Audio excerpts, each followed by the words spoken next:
consider the woman of worth in Proverbs 31. She's a mother, a wife, a shrewd businesswoman, a kind and loving leader in her community.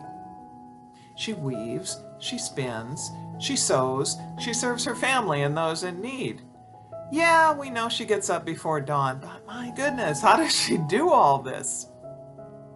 I'm Melanie Rigney, the author of Woman of Worth, Prayers and Reflections for Women, inspired by the Book of Proverbs.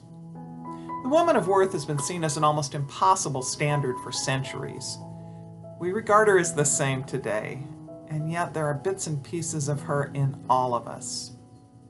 In these videos, I'll take a brief look at the verses in Proverbs 31 and explain how we can become closer to the Lord by following her example. She brings him profit, not loss, all the days of her life. Proverbs 31:12 tells us, "The woman of worth sees profit as something other than dollars and cents in a balance sheet. Profit is something we seek to bring to and receive from all our human interactions when we're at our best. Children profit and learn from parents who provide loving guidance.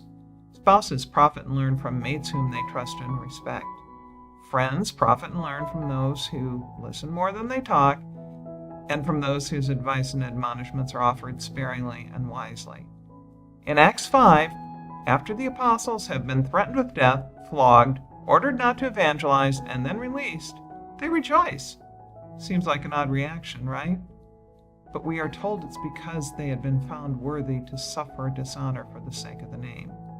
In the same way, we find joy when we are able to withstand the temptation of earthly profit, knowing it can never exceed the hope of eternal life.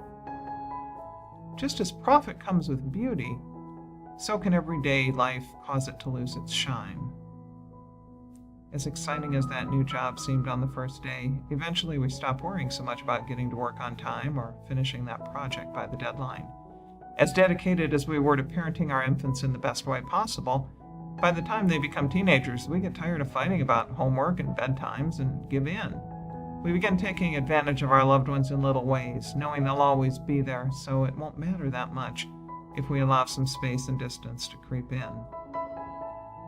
Sometimes we let space and distance creep into our relationship with God too, and when we do that, we are in danger of losing everything.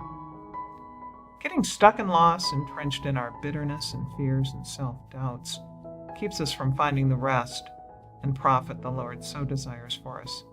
Saying yes to the restoration of peace takes courage and is always rewarded in some way.